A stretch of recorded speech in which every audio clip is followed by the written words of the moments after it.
Hello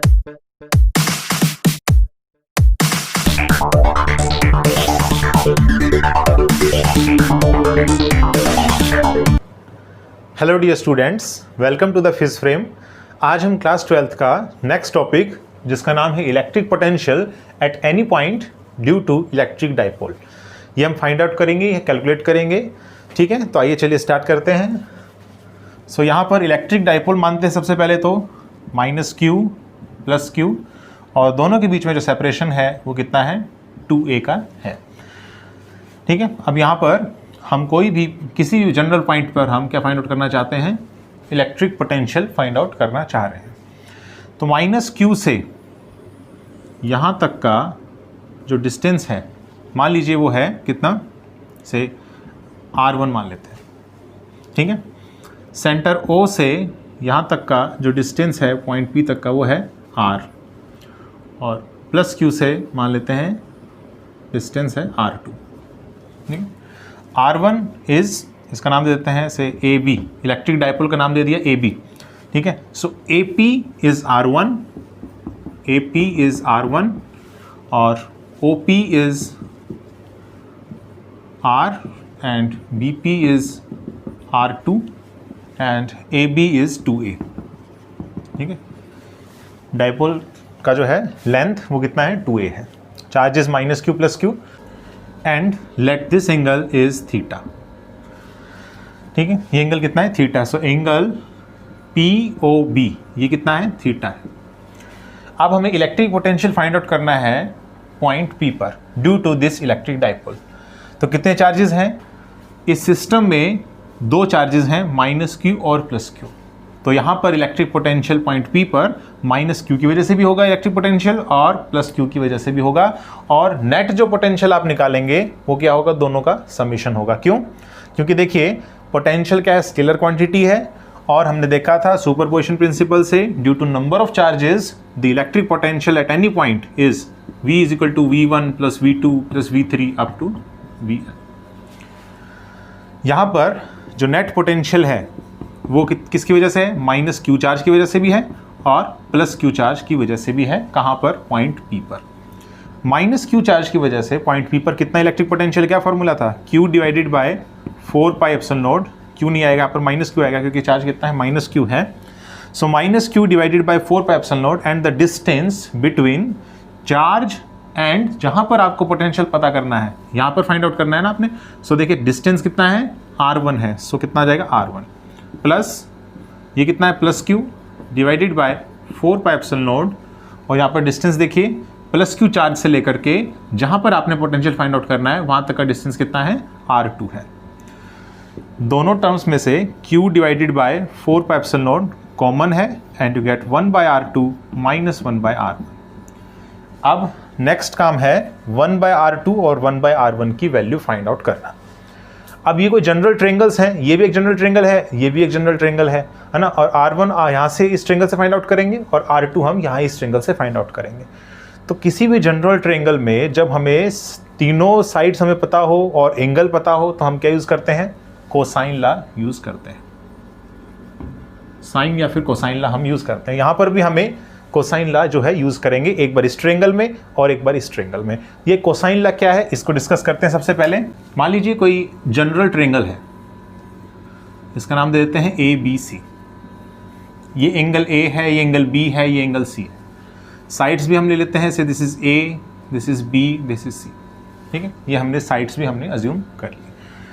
अब यहाँ पर कोसाइन लॉ क्या कहता है, कोसाइन लॉ कहता है फॉर एनी जनरल ट्रेंगल, मान लीजिए ये एंगल किसके बीच में है, ये एंगल है A और B के बीच में, तो ये लिखेंगे हम, क्योंकि एंगल के सामने वाला क्या है, C है। तो C जो लेंथ है इसका होल स्क्वायर, C² = इन दोनों का whole square, that means A² + B² and -2AB cos of, angle देखिए A और B के बीच में कितना है, एंगल B है ना, सो कोस B। इसी तरीके से यहाँ देखिए C और B, इसके बीच में एंगल कितना है, एंगल C है, और एंगल C के सामने A है, तो A का square = B² + C², B² + C² -2BC cos of, angle कितना है, एंगल C है, सो C। इसी तरीके से इसके लिए लिखना है, तो देखिए ए और सी, इनके बीच में फॉर्म होने लग रहा है ये एंगल, इनके बीच में बन रहा है एंगल, और इस एंगल के सामने वाली जो लेंथ है वो कितनी है, बी है, तो बी का square is equal to A square plus C square minus 2ac and cos of ये एंगल कितना है, A. This is the cosine law. अब ये बताइए इस ट्रायंगल में कोसाइन लॉ लगाना है हमें, R1 फाइंड आउट करना है हमें, ठीक है। तो R1 अगर फाइंड आउट करना है तो इसके सामने वाला एंगल कितना, देखिए सामने वाला एंगल ये कितना है, ये एक स्ट्रेट लाइन है, ये थीटा मैंने जूम किया है, और ये कितना बच जाएगा 180 माइनस थीटा, है ना। अगर ये स्ट्रेट लाइन है तो कंप्लीट 180 होगा, अगर ये थीटा है तो कितना हो जाएगा 180 माइनस थीटा। सो R1 का स्क्वायर इस ट्रायंगल में हम फाइंड आउट कर रहे हैं, R1 का square is equal to R square, और ये कितना डिस्टेंस है, अगर कंप्लीट 2a है और ये सेंटर है तो ये कितना हो जाएगा a, और ये भी कितना हो जाएगा a। So R square plus a square minus 2RA and cos of angle between this R and A which is 180 minus theta. कितना एंगल है 180 डिग्री माइनस थीटा, ये कितना एंगल अपने पास है। यहाँ से कितना आ जाएगा R1 square is equal to R square plus A square minus 2RA, और देखिए कोस ऑफ 180 माइनस थीटा, ठीक है, cos of 180 minus theta that means ये बात कर रहे हैं सेकंड क्वाड्रेंट की। सेकंड क्वाड्रेंट में कोसाइन क्या होता है, नेगेटिव होता है, दैट मीन्स प्लस, है ना, माइनस पहले ही था, so this becomes plus cos of theta. ये आ जाएगा। यहाँ से हमें क्या फाइंड आउट करना है, हमें फाइंड आउट करना है 1/R1। तो चलिए यहाँ से 1/R1 फाइंड आउट करते हैं, फिर दूसरी वाली ट्रायंगल के लिए भी हम कोसाइन लॉ लगाएंगे। देखिए यहाँ से R1 स्क्वायर, यहाँ से अगर R स्क्वायर को कॉमन ले लिया जाए then 1 plus A square by R square plus 2A by R cos theta, ये आ जाएगा। यहाँ से R स्क्वायर मैंने यहाँ से कॉमन लिया है RHS से, राइट हैंड साइड से, सो R स्क्वायर अगर आप कॉमन लेंगे so 1 plus A square by R square plus 2A by R cos theta, ये आ जाएगा यहाँ से। और अब एक अजम्पशन मानेंगे हम यहाँ से, अज्यूम कीजिए कि ये डाइपोल जो है ये शॉर्ट है। डाइपोल क्या है, शॉर्ट है, यानी कि ये जो A डिस्टेंस है ना ये बहुत स्मॉल है एज कंपेयर टू R, ठीक है। आप ऐसा भी कह सकते हैं कि पॉइंट P जो है वो बहुत दूर है, अगर पॉइंट P बहुत दूर है तो फिर ये R काफ़ी ज़्यादा हो जाएगा एज कंपेयर टू A, ठीक है। सो अज्यूम डाइपोल इज शॉर्ट, हम मान के चलते हैं डाइपोल क्या है, शॉर्ट है। अगर डाइपोल शॉर्ट है then A is less than R। अगर A is less than R होगा तो A स्क्वायर तो और भी छोटा हो जाएगा, लेस देन R स्क्वायर, और A square by R square यहाँ से वो तो 1 से भी बहुत स्मॉल हो जाएगा ना। सो 1 के कंपैरिजन ये जो टर्म है इसको आप नेग्लेक्ट करके चल सकते हैं, हटा सकते हैं यहाँ से, क्यों, क्योंकि ये तो बहुत ही स्मॉल है। अगर बहुत स्मॉल है तो इस अजम्पशन से R1 स्क्वायर की क्या वैल्यू आ जाएगी, R स्क्वायर 1 प्लस ये क्या नेग्लेक्ट हो जाएगा यहाँ से, और 2A by R cos theta. तो हम यहाँ से बता देंगे कि A square by R square can be neglected as compare to 1, as compare to 1 के कंपैरिजन में A square by R square बहुत स्मॉल है, इसलिए हमने उसको नेग्लेक्ट कर दिया इस टर्म में, ठीक है। अब यहाँ से हमें फाइंड आउट करना है 1/R1। सो सबसे पहले तो इसका दोनों तरफ जो है स्क्वायर रूट लीजिए, कितना आ जाएगा R1 is equal to R and 1 plus 2A by R cos theta, और इसकी पावर कितनी हो जाएगी, हाफ हो जाएगी। अब यहाँ से आपने 1/R1 फाइंड आउट करना है ना, तो 1/R1 फाइंड आउट करेंगे तो आप सिंपली जो है इसका इन्वर्स ले लीजिए, तो 1/R1 is equal to 1/R, और इसका जब इन्वर्स लेंगे तो देखिए 1 अपॉन ये क्वांटिटी आएगी, ठीक है, और जब आप इसको ऊपर ले जाएंगे तो कितना हो जाएगा, हाफ कितना हो जाएगा, माइनस हाफ हो जाएगा ना। जैसे 1 upon x to the power half, ये कितना होता है x to the power minus half, तो सिमिलरली इसकी वैल्यू कितनी आ जाएगी 1 plus 2A by R cos theta, और इसकी पावर हो जाएगी माइनस हाफ, ठीक है। अब आप क्या कीजिए, ये क्वांटिटी है 1 plus x something power n, है ना, तो आप यहाँ पर बाइनोमियल एक्सपेंशन यूज़ कीजिए। बाइनोमियल एक्सपेंशन क्या है, 1 plus x to the power n का बाइनोमियल एक्सपेंशन होता है 1 plus nx by 1 factorial plus n of n minus 1 x square by 2 factorial, और इस तरीके से टर्म्स आगे चलती चली जाएंगी। यहाँ पर भी यही करना है, बाइनोमियल एक्सपेंशन यूज़ करेंगे तो 1/R1 की वैल्यू कितनी आ जाएगी, 1/R, ठीक है। n की वैल्यू यहाँ पर कितनी है, माइनस हाफ, तो यहाँ पर माइनस हाफ आएगा, ठीक है। So 1 minus half into 2A by R cos theta, ठीक है। और देखिए बाकी टर्म्स में यहाँ नहीं लिख रहा हूँ, क्यों, क्योंकि ये क्या है, एक्स स्क्वायर है, आगे एक्स क्यूब आएगा, एक्स टू द पावर 4 आएगा। इसका मतलब इस टर्म का आप स्क्वायर क्यूब करेंगे तो देखिए यहाँ पे A square by R square, A cube by R cube ये आएंगी।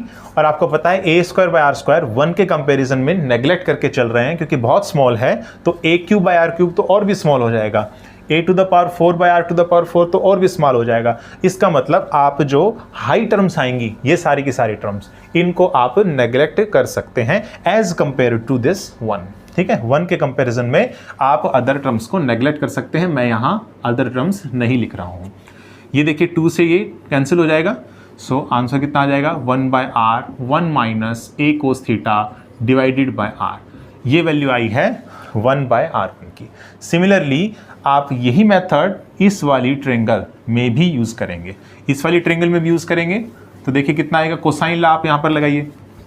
यहाँ पर अगर आप कोसाइन लॉ लगाएंगे तो कितना आ जाएगा, R2 आपको चाहिए, R2 के सामने वाला एंगल थीटा है, तो R2 का square is equal to R square plus A square minus 2RA cos of theta. Now R2 square is equal to R square, मैंने यहाँ से कॉमन ले लिया, so 1 plus A square by R square minus 2A by R cos theta. ठीक है, ये term आप यहाँ से निगलेक्ट कर सकते हैं क्योंकि बहुत स्मॉल है एज कम्पेयर टू 1। ठीक है, और उसके बाद में यहाँ से आपने स्क्वायर भी ले लिया, रूट भी ले लिया, स्क्वायर रूट ले लिया दोनों तरफ, तो ये आ जाएगा हाफ। इसके बाद में R2 आपने फाइंड आउट नहीं करना था, आपने क्या फाइंड आउट करना है 1 बाय R2, तो आपने इसका इन्वर्स भी ले लिया, 1 by R2 is equal to 1 by R 1 minus 2A by R cos theta, और इसकी पावर कितनी हो जाएगी यहाँ पर, माइनस हाफ हो जाएगी यहाँ पर। अब आपने बाइनोमियल एक्सपेंशन लगाया तो कितना आ जाएगा 1 by R 1 plus A by R cos theta, ये आ जाएगा। इसमें भी हायर टर्म्स को मैंने क्या कर दिया, नेगलेक्ट कर दिया, जैसा कि मैंने इस वाली टर्म को फाइंड आउट करते समय किया था। अब दोनों वैल्यूज़ आप यहाँ पर पुट कर दीजिए तो आपके पास नेट पोटेंशियल की वैल्यू आ जाएगी। ठीक है, so Q divided by 4 pi epsilon naught 1 by R2 कितना है 1 बाय R। अच्छा 1 बाय R इस वाली टर्म में से भी कॉमन आ रहा है और इस वाली टर्म्स में से भी कॉमन आ रहा है, तो 1 बाय R आप बाहर ले सकते हैं। ठीक है, so Q divided by 4 pi epsilon not R ये आप बाहर ले सकते हैं और बचेगा आपके पास term 1 plus A by R cos theta and minus ये आ जाएगा 1 और माइनस माइनस प्लस हो जाएगा, so plus A cos theta divided bye R, ये आ जाएगा। यहाँ से 1 से 1 यहाँ पर कैंसिल हो जाएगा और दोनों टर्म्स आप आपस में ऐड करेंगे। दोनों टर्म्स को आप ऐड करेंगे तो कितना आ जाएगा Q divided by 4 pi epsilon not, और देखिए R तो ये R स्क्वायर हो जाएगा और यहाँ से आ जाएगा A cos theta plus A cos theta, that means 2A cos theta, 2A cos theta. और Q इंटू 2A यानी कि चार्ज का मैग्नीट्यूड फॉर ए डाइपोल और डाइपोल की लेंथ का आप क्या ले रहे हैं, प्रोडक्ट लेने लग रहे हैं। इसको क्या बोलते हैं, डाइपोल मोमेंट बोलते हैं। तो इसका मतलब आपने डाइपोल मोमेंट लिया into cos theta divided by 4 pi epsilon naught R square. यही क्या है, यही आपका नेट पोटेंशियल है, कहाँ पर, पॉइंट P पर ड्यू टू इलेक्ट्रिक डाइपोल। अगर आपने इसको वेक्टर फॉर्म में लिखना है तो कैसे लिखेंगे, वेक्टर फॉर्म में कैसे लिखते हैं, देखिए कोस थीटा आ रहा है, इसका मतलब आपने डॉट प्रोडक्ट यूज़ करना होगा। A डॉट B कितना होता है, AB कोस थीटा, ये होता है। यहाँ पर P तो है, यहाँ पर कोस थीटा भी है, लेकिन एक और वेक्टर होना चाहिए। यहाँ पर एक और वेक्टर नहीं है यहाँ पर, तो हम अज्यूम करते हैं उस वेक्टर का मैग्नीट्यूड 1 है, नहीं है तो हमने क्या मान लिया 1 है, उसका मैग्नीट्यूड 1 है। अब बताइए कौन सा ऐसा वेक्टर है जिसका मैग्नीट्यूड 1 होता है, वो कौन सा है, यूनिट वेक्टर। वो क्या है, यूनिट वेक्टर। इसका मतलब यहाँ पर आपने यूनिट वेक्टर अज्यूम करना होगा। आप r डिस्टेंस मान रहे हैं, इसका मतलब आपने r यूनिट वेक्टर जो है आपने यहाँ पर मानना होगा। इसका मतलब आप इसको जब डॉट प्रोडक्ट यानी कि वेक्टर फॉर्म में लिखेंगे तो कैसे लिखेंगे, p dot r unit vector divided by 4 pi epsilon not r square. इस टर्म में आप इसको वेक्टर फॉर्म में लिख सकते हैं। अब बात करते हैं कि अगर ये पॉइंट P एक्सियल लाइन पर होता तो पोटेंशियल की वैल्यू क्या होती, और अगर ये इक्वेटोरियल लाइन पर होता तो इसकी वैल्यू क्या होती। सो केस 1, केस 1 क्या है, if point P is on axial line, यानी कि एक्सियल लाइन पर किसी पॉइंट P पर आप फाइंड आउट करना चाह रहे हैं इस डायपोल की वजह से कितना इलेक्ट्रिक पोटेंशियल जनरेट होगा। हमने इलेक्ट्रिक फील्ड जो है वो फाइंड आउट कर लिया था, अभी हम फाइंड आउट कर रहे हैं इलेक्ट्रिक पोटेंशियल कितना होगा। ठीक है, एक्सियल लाइन पर अगर ये पॉइंट P एक्सियल लाइन पर आ जाए तो थीटा की वैल्यू क्या हो जाएगी। अगर ये ऐसे आ जाए ना, थीटा की वैल्यू क्या हो जाएगी, 0 डिग्री हो जाएगी। आल्सो ऐसा भी हो सकता है कि ये P की वैल्यू इधर की तरफ आ जाए, P की वैल्यू इधर की तरफ आ जाए, क्योंकि एक्सियल लाइन तो कंप्लीट है, ये कंप्लीट एक्सियल लाइन है। अगर पॉइंट P इधर आ जाता है तो थीटा कितना हो जाएगा, 0 हो जाएगा। और अगर ये पॉइंट P इधर आ जाता है तो थीटा कितना हो जाएगा, 180 हो जाएगा। तो इस केस में थीटा की दो वैल्यूज हो सकती हैं, 0 भी हो सकती है और 180 डिग्री भी हो सकती है। यहाँ पर हम पुट करेंगे थीटा इज इक्वल टू 0 और cos 180, तो कितना आ जाएगा वी नेट कितना आ जाएगा, P cos 0 degree divided by 4 pi epsilon not r square. cos 0 या cos 180 इनकी वैल्यूज देखिए कितनी होती है। cos 0 1 होता है, सो P divided by 4 pi epsilon not r square. और अगर यहाँ पर पॉइंट P इधर होता तो कितना हो जाता, P cos 180 degree divided by 4 pi epsilon not r square, that means minus P cos theta, क्योंकि cos 180 कितना होता है, cos 180 कितना होता है -1, 4 pi epsilon not r square. तो फिर इतना आंसर आता। अब बात करते हैं केस नंबर 2। केस नंबर 2 है if point P is on equatorial line. Equatorial line पर अगर है पॉइंट P, ठीक है, ये तो कुछ एंगल थीटा बना रहा है। अगर यहां पर होता परपेंडिकुलर टू एक्सियल लाइन, यहां पर कहीं पॉइंट P होता है यहां पर, तो थीटा की वैल्यू कितनी होती, 90 डिग्री होती। Then theta is equal to 90 degree. और जब थीटा 90 डिग्री होगा और यहाँ पर आप पुट करेंगे तो cos 90 डिग्री की वैल्यू क्या होती है, 0 होती है। दैट मीन्स नेट पोटेंशियल उस केस में कितना हो जाएगा, 0 हो जाएगा। ठीक है, इक्वेटोरियल लाइन पर किसी पॉइंट P पर आप इलेक्ट्रिक पोटेंशियल फाइंड आउट कर रहे हैं इलेक्ट्रिक डायपोल की वजह से, तो उसकी वैल्यू कितनी आती है, 0 आती है। तो ये दो स्पेशल केसेस हमने डिस्कस किए हैं और ये जनरल फॉर्मूला है एट एनी पॉइंट P यहाँ पर इतना इलेक्ट्रिक पोटेंशियल होगा ड्यू टू इलेक्ट्रिक डायपोल। ठीक है, आज के लिए सिर्फ इतना ही। अगर आपको ये वीडियो पसंद आई है तो आप इसे लाइक कीजिए, कमेंट कीजिए, शेयर कीजिए और चैनल को सब्सक्राइब कीजिए। Thank you.